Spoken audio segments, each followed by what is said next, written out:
शुरू करते हैं आपकी वर्कशीट नंबर 96। ये वर्कशीट आपकी 6 to 8 कॉमन आती है ना। तो पहले आप लोग इसे अच्छे से लेबल कर लेंगे, डेट डाल देंगे, क्लास लिख लेंगे, सब्जेक्ट लिख लेंगे, अपना नाम, अपने टीचर का नाम आप लोग लिख लेंगे। चलिए तो पढ़ना शुरू करते हैं। ये आपकी कॉमन वर्कशीट होती है, ये आपको हैप्पीनेस की कॉपी में करनी होती है। आज भी हम लोग इसमें क्या पढ़ेंगे, पॉल्यूशन और इंसानों के द्वारा प्रकृति को छेड़े जाने की वजह से जो प्रकृति हमें आंसर बैक करती है, उसकी वजह से हमें कितना दुष्प्रभाव होता है हमारे ऊपर, मानव जाति पर, और जो भी हमारे पैसे हैं, घर, सब चीज़ें खराब हो जाती है ना। तो उसी के बारे में आज हम लोग जानेंगे। तो चलिए पढ़ना शुरू करते हैं। पहले ये बताइए कि आप में से उत्तराखंड वाला जो डैम टूटा है वो किसने किसने देखा था, और किसको किसको पता है कि वो डैम क्यों टूटा था और ऐसा क्या हुआ था जो वहाँ पे ये सारी चीज़ें हुई। ठीक है, आप लोग मुझे कमेंट्स करके बताएंगे। चलिए फिलहाल हम अपनी वर्कशीट को पढ़ना शुरू करते हैं। आपने चमोली उत्तराखंड में हिमस्खलन से भयानक तबाही के बारे में सुना होगा। ये एक प्रकार से प्राकृतिक का प्रकोप है, यानी प्राकृतिक आपदा। आप सब जानते हैं आपदाएं दो प्रकार की होती है। एक वो होती है जो प्राकृतिक होती है, यानी कि जो हमें गॉड, अल्लाह, भगवान की तरफ से मिलती है, और दूसरी वो होती है जो हम खुद लाते हैं अपनी हरकतों की वजह से।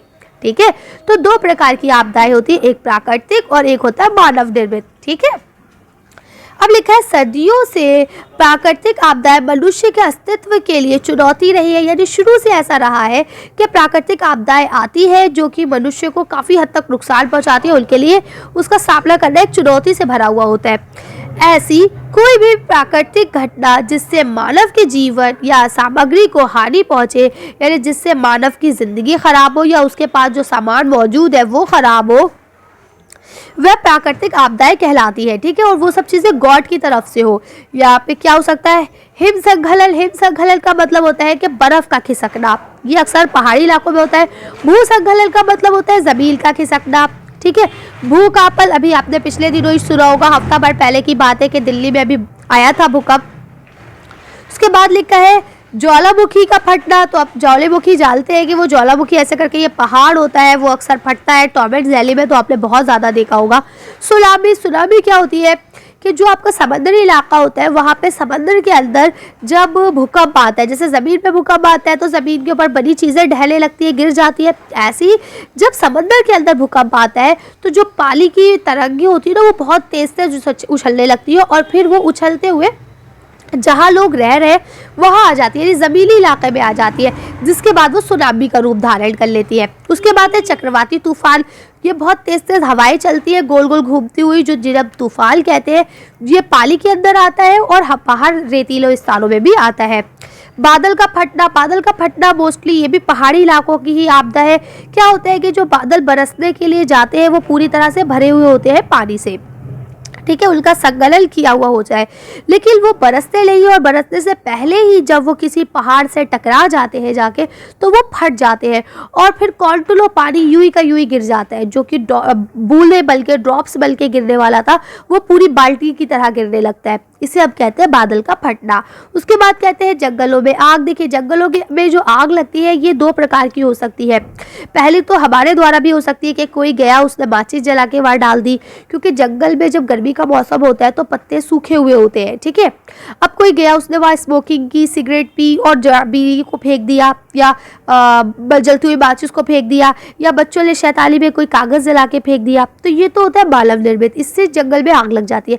प्राकृतिक ऐसा होता है कि धूप की जो रोशनी है वो बहुत तेज़ होती है, और जब वो कंटिन्यूसली किसी एक पत्ते पे या उस सूखी हुई चीज़ पे पड़ती रहती है तो वो आग पकड़ लेती है। और जब वो आग पकड़ती है तो वो, क्योंकि भाई पूरा जंगल है, लकड़ी और पेड़ है वहाँ पे, तो वो आग बढ़ते बढ़ते बढ़ते बढ़ते बहुत ज़्यादा बढ़ जाती है, जिसमें जंगल में पूरी आग लग जाती है। इसके बाद है आसमानी बिजली का गिरना। ये सब आप लोग जानते हैं कि जब बारिश होती है, बिजली कड़कती है, बादल गरजते हैं, तो कभी कदार वो बिजली गिर भी जाती है। ठीक है, तो जब वो बिजली गिरती है तो काफ़ी नुकसान पहुंचाती है। बाढ़ का आना, आप लोग जानते हैं कि जब कोई बांध टूट जाए या ज़्यादा बारिश हो जाए, जो नदी का पानी है वो ज़मीन के स्थानों पर आने लगता है जहाँ लोग रह रहे हैं, उसको हम बाढ़ कहते हैं। सूखा पड़ना, ये एक बहुत खतरनाक प्राकृतिक आपदा है। ज़्यादातर गाँव के लोगों को इसका सामना करना पड़ता है कि जो ज़मीन है उसके अंदर से अंडर वाटर जो है, अंडरग्राउंड वाटर लेवल वो ख़त्म हो जाता है, जिसकी वजह से ज़मीन बिल्कुल बंजर और सूखी हो जाती है। ठीक है, और जब इस तरह से होता है ना के जब ज़मीन सूख जाती है और बिल्कुल बंजर हो जाती है तो फिर वहाँ पे कोई भी अच्छी सी खेती नहीं हो पाती। तो अब ये जितने भी आपदाएं आए ये सब जो है प्राकृतिक आपदाएं हैं, ठीक है। ये क्या होता है, बार बार मनुष्य को चेतावनी देती रहती है, उनको से चुनौती लेती रहती है, ठीक है। इसके लिए हमें निपटना बहुत मुश्किल होता है। वर्तमान में हम प्राकृतिक संसाधनों का अंधाधुंध इस्तेमाल कर रहे हैं, यानी कि जो हमें गॉड की तरफ से गिफ्टेड संसाधन है, ठीक है ना, रिसोर्सेज है, उनका हम अंधाधुंध इस्तेमाल कर रहे हैं। हम ये नहीं सोच रहे हैं, हम लगातार कॉन्टिन्यूसली पेड़ों को काटे जा रहे हैं, है ना, नदी के पानी को गंदा करे जा रहे हैं, उनका रास्ता रोके जा रहे हैं, उन पे बड़े बड़े डैम बनाए जा रहे हैं ताकि बिजली बना सके। हम उनका अंधाधुंध बिल्कुल आंखें बंद करके इस्तेमाल कर रहे हैं। हम ये नहीं सोच रहे हैं कि इसका हमें साइड इफेक्ट क्या होगा, ठीक है। इसी वजह से, जिसकी वजह से प्रकृति का क्या है, संतुलन बिगड़ता जा रहा है और जिसका दुष्परिणाम हम सबको ही भुगतना पड़ता है, ठीक है। अब देखिए यहाँ पे भाई डैम बनाया जा रहा था ना, डैम का निर्माण का कार्य चल रहा था। अब जब आप प्रकृति को, भाई अगर मैं आपको बार बार डांटती रहूं तो आप क्या कहेंगे, मैम आप बहुत बुरी है, हमें आपसे नहीं पढ़ना। यस और नो, यही होगा ना। अगर मैं बार बार आपको डांटती जाऊं, कंटिन्यूसली डांटती रहूं बिना किसी वजह के, तो आप क्या कहेंगे, मैम आप बहुत बुरी है, हर वक्त डांटती रहती है, हमें नहीं पढ़ना आपसे। और आप दूसरे बच्चों से भी कहेंगे, अरे ये वाली मैम तो बहुत बुरी है, हर वक्त डांटती रहती है। सेम इसी तरह से अब गॉड कब तक की हमारी बातें सुनेगा। भाई उन्होंने हमें एक चीज़ गिफ्ट के तौर पे दी तो हमें एक लिमिटेड तौर पे उसका इस्तेमाल करना चाहिए, लेकिन हम अंधाधुंध कर रहे हैं, कॉन्टिन्यूसली करे ही जा रहे हैं। तो उससे क्या हो रहा है कि उसके दुष्परिणाम निकल रहे हैं, गलत परिणाम निकल रहे हैं, जो कि हम सबको भुगतना पड़ते हैं। अब देखिए क्या लिखा है, नीचे दिए गए चित्रों के सामने प्राकृतिक आपदा को लिखिए तथा उससे बचने के उपाय भी लिखिए अपनी समझ से। तो देखिए मैं काम करती हूँ, पहले आपको यहाँ नंबर 1 करके सारे समझा देती हूँ, उसके बाद सारे लिख के दिखा दूंगी, ठीक है। तो ये सबसे पहले ये आपका भूसंखलन है, यानी जमीन का खिसकना। जब जमीन खिसकती है तो इसी तरह से ढह जाती है, ठीक है। उसके बाद ये आपका सुनामी है, क्योंकि इतनी बड़ी बड़ी तरंगे जो है वो सुनामी में ही आती है। उसके बाद ये आपका सूखा पड़ना है, ठीक। इसके बाद ये आपका जंगल में आग लगना है। इसके अलावा ये आपका भूकंप है, जब भूकंप आता है तो इसी तरह से सारी बिल्डिंगें ढह जाती हैं, ठीक। तो इस तरह से टोटल ये 5 आपदाएं हैं। तो हम नंबर 1, नंबर 2, नंबर 3, नंबर 4 करके सारे देख लेते हैं। तो नंबर 1 ये, नंबर 2 ये, नंबर 3 ये और नंबर 4 एंड नंबर 5, ठीक है। अब इसके चित्र आपको मिल जाएंगे, तो आप कैसे लिखेंगे, पहले आप ऐसे करके यहाँ पे चित्र लगाएंगे और उसके नीचे आपदा के बारे में लिखेंगे और उसके बाद यहाँ पे ऐसे करके उपाय देंगे, ठीक है। चलिए तो मैं आपको ये आपदा के बारे में और उपाय दिखा देती हूँ सबके, और चित्र आप लोग मार्केट से खरीद लेंगे। चलिए पढ़ते हैं। तो आप देखिए पहला आपका भूसंखलन है। भूसंखलन का मतलब क्या होता है, जमीन का खिसकना, ठीक है। भारी वर्षा तथा बाढ़ या भूकंप आने से भूसंखलन हो सकता है। मानवीय गतिविधियां जैसे पेड़ों का ज्यादा काटना, वनस्पति का हटाना, सड़क के किनारे चट्टानों को काटना या पानी की पाइपलाइन से रिसाव, इसके कारण भी भूसंखलन आता है। तो उसके उपाय क्या है कि घर के आसपास ज्यादा से ज्यादा पेड़ लगाए। क्यों, पेड़ जो है मिट्टी की जो जड़ें है ना, जो पेड़ों की जड़ें होती है वो मिट्टी को अच्छे से पकड़े रहती है, जिसकी वजह से क्या होता है कि जमीन इतनी आसानी से खिसकती नहीं है, ठीक है। अगर आप भूसंखलन के पीछे फंस गए तो जल्दी से जल्दी सुरक्षित स्थान पर जाने का प्रयास करें। इसके अलावा किसी भी हल्के फुल्के पदार्थ या बिजली के उपकरण को हाथ ना लगाएं, क्योंकि इससे जो है आपके ऊपर काफी खतरा हो सकता है। इस तरह से और भी उपाय हो सकते हैं। मैंने 3 लिखे हैं, क्योंकि अब 3 इसलिए लिखे कि 6 वाले बच्चे भी आसानी से कर सकते हैं और 8 वाले भी, ठीक है ना। तो सबको देखते हुए मैंने छोटे छोटे आंसर लिखे, आप लोग लिख लेंगे। चलिए नेक्स्ट पढ़ते हैं। आपका सेकंड क्या है। अब देखिए आपका सेकंड जो है ये है सुनामी। तो आप लिखेंगे जब धरती हिलती है तो भूकंप आता है, और जब यही धरती समुद्र के अंदर हिलती है तो सुनामी बल के सामने आती है। यानी समुद्र में उठने वाली सुनामी ही कहलाती है। जो लहरें उठती है ना, ऊंची ऊंची तूफानी लहरें, उनको हम सुनामी कहते हैं। इसके अलावा जमीन धंसना, ज्वालामुखी फटना, इस तरह के और जो विस्फोट होते हैं वो भी आपके सुनामी लाते हैं। अब इससे बचा कैसे जा सकता है। सबसे पहले ऊंची भूमि पर जाए जहाँ पे इसकी लहरें ना आ पाए, ठीक है। इसके अलावा आपको क्या करना है, आसानी से प्राप्त होने वाले स्थान पर आवश्यक सामग्री रखें, जैसे फर्स्ट एड बॉक्स, दवाई, ठीक है। और इसके अलावा आपको क्या करना है, निकासी योजना बनाना है, ताकि जो लोग फंस गए हैं वो उनको आसानी से निकाला जा सके, ठीक। अब देखते हैं थर्ड वाला आपका क्या है। अब आपका थर्ड यहाँ लिखा है सूखा पड़ना, ठीक है। तो सूखे का अर्थ क्या होता है, ये एक भयानक प्राकृतिक प्रकोप है। इसका मुख्य संबंध जो है जल और वर्षा की कमी से है, कि जब वर्षा कम हो या जमीन का जो क्या बोलते हैं अंडरग्राउंड वाटर, भूगतीय जल, वो जब खत्म हो जाता है ना, तो ये ऐसा होता है।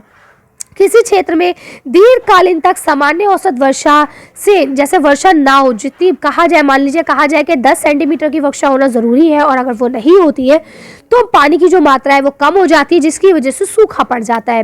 ठीक है। अब इसका उपाय क्या हो सकते हैं कि सूखे प्रभावित क्षेत्र में पशुओं के लिए इनको एक सुरक्षित स्थान पर पहुंचाया जाए जहां इनके लिए पानी और दवाइयों का सुविधा हो। अधिक से अधिक पेड़ लगाए जाए, क्यों? क्योंकि पेड़ लगाने से जो पेड़ की जड़ें हैं ना, वो वर्षा के जल को और जो ज़मीन के अंदर का पानी है उसको बनाए रखने में मदद करती है। ठीक है, ज़्यादा से ज़्यादा पेड़ लगाने चाहिए। इसके अलावा जल संग्रहण करना चाहिए। जब हमें पता है कि ये इलाका ऐसा है जहाँ सूखा पड़ सकता है, तो वहाँ हमें जब भी वर्षा हो या इस तरह से कुछ हो तो पानी को बचा के रखना चाहिए। चलिए 4th पॉइंट देखते हैं। अब देखिए यहाँ आपका 4th जो है वो है जंगल में आग लगना। तो आपको पता है कि अभी मैंने आपको पूरे अच्छे से समझा दिया था कि ये 2 तरह से हो सकता है, इंसानों के द्वारा भी और भगवान के द्वारा भी। ठीक है, तो ये आप ऐसे पढ़ लेंगे, इससे पेड़ पौधे ये सारी चीज़ें जल जाती है। इसको बचाने के उपाय जो है वो आप पढ़ लीजिए जल्दी से, कि जंगल में जलती हुई बीड़ी सिगरेट ये सब चीज़ें ना डालें, सूखे पत्तों को समय समय पर साफ करते रहें। ठीक है, और आग को बुझाने का भी प्रबंध रखें, क्योंकि ये जब नेचुरल होती है ना, जब गॉड की तरफ से होती है, तो फिर हमें सिर्फ एक ही काम बचता है कि हम उसको जल्दी से आग को बुझाए, उसको कंट्रोल करें। ठीक है, चलिए लास्ट का पॉइंट पढ़ के वीडियो को फिनिश करते हैं। लास्ट का पॉइंट आपका भूकंप है। तो आपको पता है कि किस तरह से धरती का हिलना जो है ये भूकंप कहलाता है। जो स्थलमंडल की लेयर है आपकी, लिथोस्फीयर जिसे बोलते हैं, जब वो हिलती है तो आपकी भूकंप आता है। इससे बचा कैसे जा सकता है? अगर घर में है तो किसी जैसे मान लिया आप घर में हो और भूकंप आ जाता है, तो किसी मजबूत टेबल फर्नीचर इसके नीचे जल्दी से छुप जाए और सर को अपने हाथ से कवर कर ले ताकि आपको चोट ना लगे। ठीक है, क्योंकि भूकंप में घरों के गिरने का खतरा बढ़ जाता है। या फिर किसी खुले स्थान पर जल्दी से भाग जाए जहाँ पे कोई चीज़ आपके ऊपर से गिरने की ना हो, यानी खुला हुआ मैदान हो जहाँ कोई इस तरह से बिल्डिंग वगैरह गिरने की ये ना दिखे कि हाँ भाई बिल्डिंग गिर सकती है। इसके अलावा अगर मान लीजिए भूकंप रात में आता है तो आप अपने बिस्तर में लेटे हुए हैं तो जल्दी से तकिए से सर को ढक ले। क्यों? क्योंकि मेन चीज़ होती है सर। अगर आपके सर पे चोट लग जाती है ना तो फिर बचना थोड़ा मुश्किल होता है। इसलिए सबसे मेन काम यही होता है कि सबसे पहले आपको अपना सर कवर करना है, उसके बाद अपनी बॉडी को कवर करना है। ठीक है, चलिए तो इस तरह से ये वर्कशीट आपकी कंप्लीट होती है। उम्मीद करती हूँ आपको सब चीज़ें अच्छे से समझ में आ गई होंगी। चलिए आज की वर्कशीट को यही खत्म करते हैं। आज की वीडियो में बस इतने। अगर आपको हमारी वीडियो पसंद आई हो तो प्लीज़ इसे लाइक और शेयर करें। अगर अभी तक आपने मेरे चैनल को सब्सक्राइब नहीं किया तो प्लीज़ मेरे चैनल को सब्सक्राइब करें। Thank you for watching.